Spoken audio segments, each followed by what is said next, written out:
Hello students, आज हम uses of dimension का सेकंड यूज़ देखेंगे, जो कि है आपका to establish the relation among various physical quantities, यानी विभिन्न भौतिक राशियों में संबंध स्थापित करना।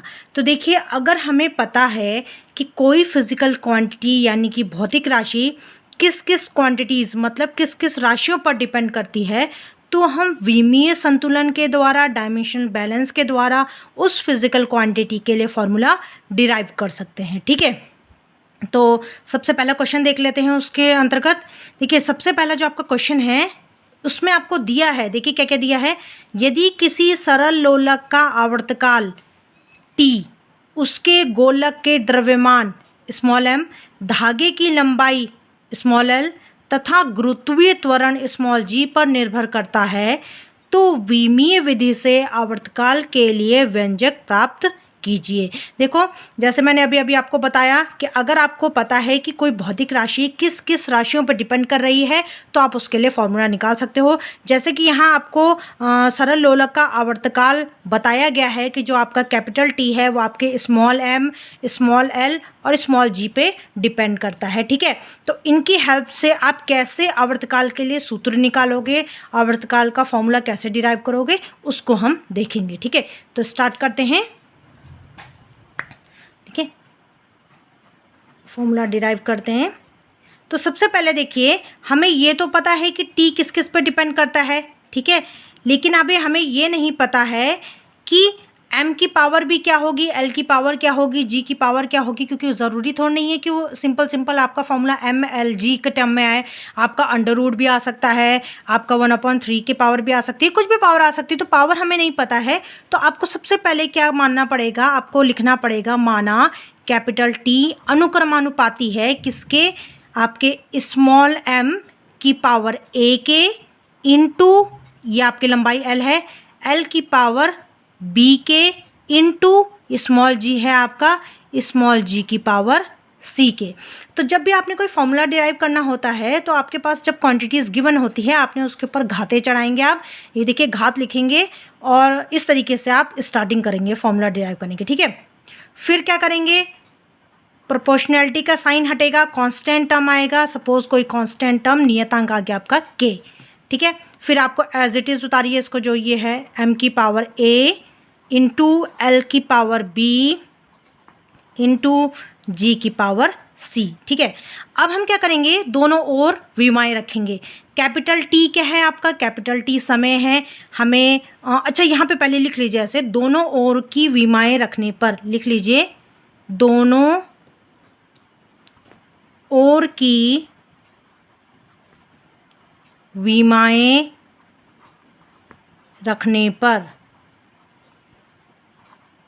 हम दोनों तरफ की विमाएँ रखेंगे, लेकिन उसके लिए भी आपको फॉर्मूला पता होना चाहिए सबका डायमेंशनल। तो टी क्या है आपका, आवर्तकाल है, समय है। समय के लिए जो विमा होती है वो मैंने आपको पहले भी बताया है, कैपिटल टी होती है, इक्वल्स टू, देखिए के एक कांस्टेंट टर्म है, नियतांक है, नियतांक की कोई विमा नहीं होती है। आपका एम है, एम क्या है आपका, द्रव्यमान है, तो द्रव्यमान की विमा क्या होती है, कैपिटल एम, इसकी पावर हो जाएगी ए। ठीक है, फिर इंटू है, यहाँ हम इंटू नहीं लिख रहे हैं, समझ जाइए इंटू है।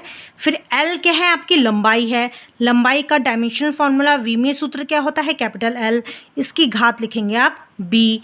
फिर आपका जी क्या है, गुरुत्वीय त्वरण है। मैंने आपको गुरुत्वीय त्वरण का फॉर्मूला बताया था, डायमेंशनल क्या था, एल टी की पावर -2। मैंने आपको बताया था कि जो आपका त्वरण का सूत्र होता है, विमीय सूत्र, वही आपका गुरुत्वीय त्वरण के लिए होता है। ये एल टी की पावर -2 और इसकी भी पावर हो गई आपकी c, क्योंकि g की पावर क्या है आपकी c है। ठीक है, अब आप ऐड करिए जो सेम टर्म है, जैसे कि m, देखिए यहाँ सिंगल है, कहीं और m है नहीं, तो m की पावर a हो गया। फिर स्क्वायर ब्रैकेट लिखिए यहाँ, फिर l की पावर देखिए, एक l की पावर b ये हो गई, एक l की पावर c ये हो गई, तो दोनों पावर आपस में ऐड हो जाएंगे, l की पावर b प्लस c। फिर t को देखिए, t यहाँ कहीं नहीं है, सिर्फ यही है, ये -2 है, यहाँ c है, तो -2 इंटू c हो जाएगा आपका -2c। ठीक है, और इधर आ गया आपका कैपिटल T। अब हम क्या करेंगे, दोनों ओर विमाओं की तुलना करेंगे। ठीक है, तो लिखिए, दोनों ओर विमाओं की तुलना करने पर, लिखिए दोनों ओर विमाओं की तुलना करने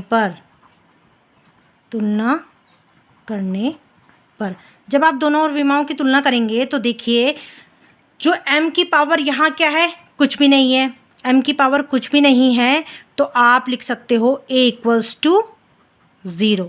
m की पावर है यहाँ कुछ नहीं है, तो क्या हो गई, m की पावर क्या हो गई आपकी, m की पावर यहाँ कुछ नहीं है और यहाँ m की पावर a है, तो आप जब दोनों तरफ तुलना करोगे तो a की पावर आपको 0 मिलेगी। फिर l यहाँ पे कितना है, b प्लस सी है, इस तरफ देखिए आपका क्या है, b प्लस सी, और इधर देखिए l है कुछ, l कुछ नहीं है, l कुछ नहीं है यानी कि l की पावर 0 है, तो ये b प्लस सी आपका 0 होगा। ठीक है, फिर ये देखिए t की पावर यहाँ कितनी है, -2c। फिर इस साइड देखिए आप, ये जो t है, t की पावर यहाँ है, तो ये हो जाएगा आपका -2c बराबर 1। ये आपको समझ में आ गया। देखिए यहाँ कुछ नहीं है, तो आप इस t को आप ऐसे भी लिख सकते थे, देखिए आप इसको ऐसे भी लिख सकते हो, m की पावर 0, l की पावर 0 और आपका ये t है, आप इसको ऐसे भी लिख सकते थे। और लिख लीजिए आप, जैसे t है आप इसको ऐसे भी लिख सकते थे। अगर आप ऐसे लिखते हो तो a की पावर, देखिए m की पावर यहाँ क्या है 0, यहाँ m की पावर क्या है a, तो m यहाँ बराबर है, तो आपका a बराबर 0 आ जाएगा। उसी तरीके से l देखिए, यहाँ भी l देखिए 0 है, यहाँ l की पावर b प्लस सी है, तो b प्लस सी आपका 0 हो गया। फिर t देखिए यहाँ -2c है, यहाँ पे कोई कुछ पावर नहीं है यानी कि 1 है, तो -2c आपका 1 हो जाएगा। ठीक है, अब यहाँ से देखिए c की वैल्यू आ जाएगी आपकी, c इक्वल्स टू -1/2। ठीक है, यहाँ से a की वैल्यू तो आपकी आ ही रही है 0। इस इक्वेशन में देखिए c की जो वैल्यू हमने निकाली है, c की -1/2, तो इसको इस इक्वेशन में पुट करेंगे तो b की वैल्यू आ जाएगी b -1/2 इक्वल्स टू 0। तो यहाँ से आपकी b की वैल्यू आ जाएगी 1/2। तो अब हमें a b c की वैल्यू मिल गई है, तो a b c का यह मान हम इसको मान लीजिए आप समीकरण नंबर 1।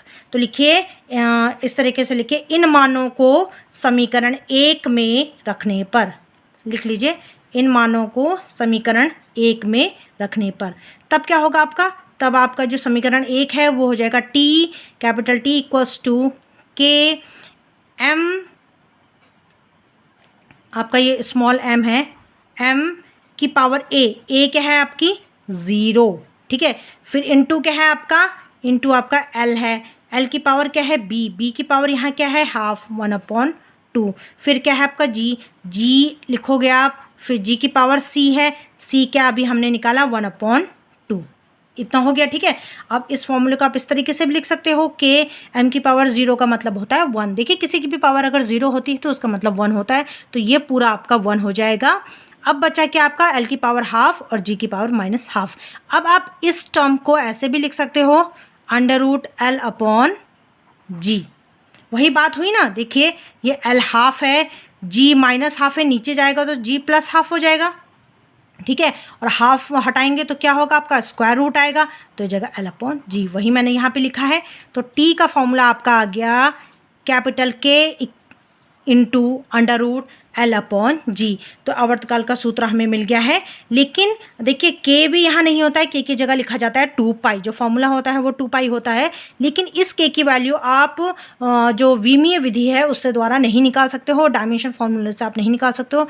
इस k की वैल्यू को आपको एक्सपेरिमेंट के थ्रू निकालना पड़ेगा। तो लिखिए प्रयोगों के आधार पर, ऐसे लिखिए प्रयोगों के आधार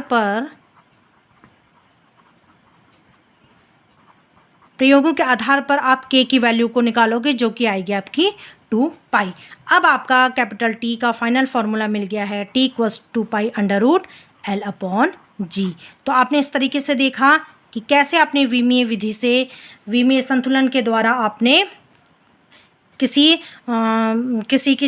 फिजिकल क्वांटिटी, किसी भौतिक राशि के लिए आपने सूत्र को निकाला। समझ में आ गया आपको? ठीक है, एक और क्वेश्चन देखते हैं, उससे आपको और क्लियर हो जाएगा। नेक्स्ट क्वेश्चन है आपका, ये देखिए, ये क्वेश्चन कह रहा है एक कण क्षैतिज तल में वृत्तीय कक्षा में परिक्रमा कर रहा है। ठीक है, एक कण है वो क्या कर रहा है आपका, वृत्तीय कक्षा में परिक्रमा कर रहा है। उस पर लगने वाला अभिकेंद्र बल अभिकेंद्र बल को कैपिटल F से रिप्रेजेंट करते हैं, ठीक है। कण के द्रव्यमान स्मॉल m, वृत्त की त्रिज्या स्मॉल r तथा कण की चाल स्मॉल v पर निर्भर करता है। तो देखो क्या क्या दे रखा है, जो आपका F है, ये जो आपका बल है अभिकेंद्र बल कैपिटल F है, वो किस किस पे डिपेंड कर रहा है, स्मॉल m पे, स्मॉल r पे, स्मॉल v पे, हमें मिल गया, ठीक है। इस अभिकेंद्र बल का सूत्र विमीय विश्लेषण विधि से स्थापित कीजिए। अब हमें इसको विमीय विश्लेषण विधि जो अभी अभी हमने की उसी तरीके से हमें यहाँ F के लिए भी फॉर्मूला निकालना है। तो सबसे पहले जो हमने वहाँ किया था वही यहाँ भी क्लिक करेंगे, लिखेंगे माना ये अभिकेंद्र बल है, इसको रिप्रेजेंट किया जाता है कैपिटल F से, ठीक है। फिर हम क्या लिखेंगे, डायरेक्टली प्रोपोर्शनल, किस किस के हैं, M R V के, ये टर्म तो हमें दिए हुए हैं ना, M R और V ये दिए हुए हैं।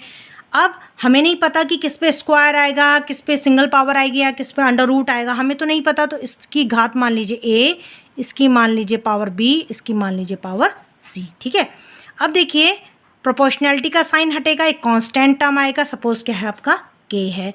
फिर आप इसको इस तरीके से लिखिए, M की पावर A, R की पावर B, V की पावर C, इसको मान लीजिए इक्वेशन नंबर फर्स्ट। फिर क्या करेंगे हम, इसके बाद नेक्स्ट स्टेप था कि हम दोनों ओर विमाएँ रखते थे, ठीक है। लिखिए दोनों ओर की विमाएँ, दोनों ओर की विमाएँ रखने पर, एक बात ध्यान रखिएगा, आपको देखिए विमाएँ अच्छे से याद होनी चाहिए, क्योंकि अगर आपको विमाएँ याद नहीं है तो आप फॉर्मूला किसी भी कीमत पर डिराइव नहीं कर सकते हैं, ठीक है। अब आप दोनों ओर जब विमाएँ रखेंगे तो F की विमा क्या होती है, M L T की पावर -2।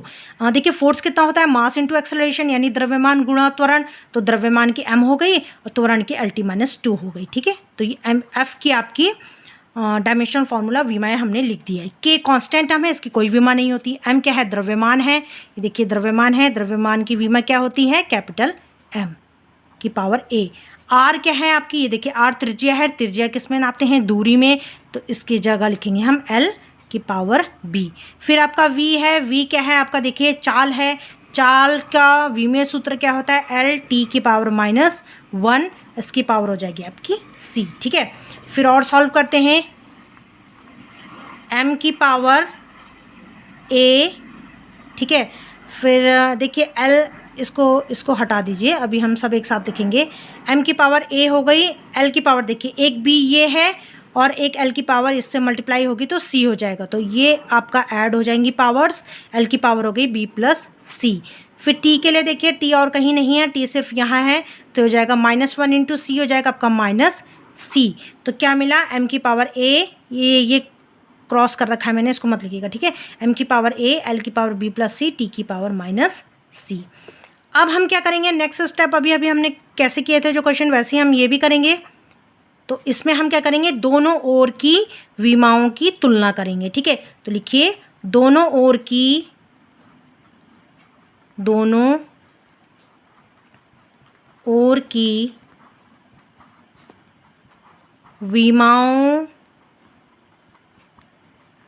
की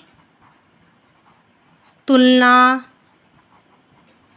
करने पर, दोनों ओर की विमाओं की आप तुलना करिए। देखिए M की पावर यहाँ क्या है और यहाँ M की पावर क्या है, M की पावर यहाँ A है, तो A बराबर हो जाएगा, यहाँ कुछ नहीं है तो क्या है, 1 है, ठीक है। फिर L की पावर यहाँ देखिए क्या है, यहाँ है आपकी B + C, ये बराबर हो जाएगा, L की पावर यहाँ कुछ नहीं है तो क्या है आपकी 1 है। फिर देखिए T की पावर यहाँ क्या है आपकी -C, यहाँ क्या है -2, तो ये -C बराबर हो जाएगा -2 के। ये आपका C यहाँ से आ गया 2, ऊपर आपका A बराबर 1 है ही।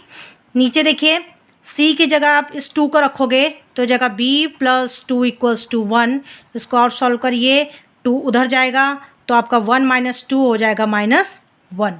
तो B की पावर हमारी क्या आ गई है, -1। तो A की पावर हमारी 1 आई है, B की -1, C की आई है हमारी 2।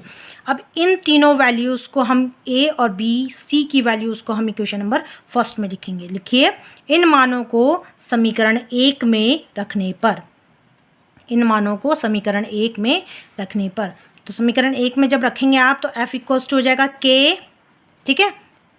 फिर आपका है समीकरण ए के, दिख रहा है आपको, हाँ के, फिर आप ये है m, नीचे हो गया आपका m की पावर a था, देखिए m की पावर a है तो m की पावर a कितनी आई यहाँ आपकी 1, ठीक है। फिर यहाँ r की पावर b है तो r की पावर अभी हमने कितनी निकाली -1। फिर आपकी क्या है v की पावर c है, देखिए v की पावर c है तो यहाँ हमने अभी c निकाला 2, सॉरी ये आपका हो गया 2, ठीक है, v की पावर हो गई आपकी 2। अब इसको आप किस तरीके से लिखेंगे, इसको आप ऐसे भी लिख सकते हैं कि m की पावर 1 को, m की पावर 1 का मतलब क्या हो गया m, अब r की पावर -1 का मतलब क्या होगा कि r अब आपके नीचे जाएगा तभी आपका पॉजिटिव हो जाएगा और ये आपका mv स्क्वायर हो गया ऊपर, यानी कि आपको क्या मिल गया k mv square upon r। अब ये k है, मैंने आपको अभी अभी बताया भी था, फिर से बता रही हूँ, k हमें विमीय विधि द्वारा प्राप्त नहीं होगा, इसके लिए हमें प्रयोग करना पड़ेगा। प्रयोगों द्वारा हमें पता चलेगा कि आपकी k की वैल्यू क्या आई है। तो आप लिखिए इस तरीके से, लिखिए प्रयोगों के आधार पर, f की वैल्यू ये होगी, लिखिए प्रयोगों के आधार पर,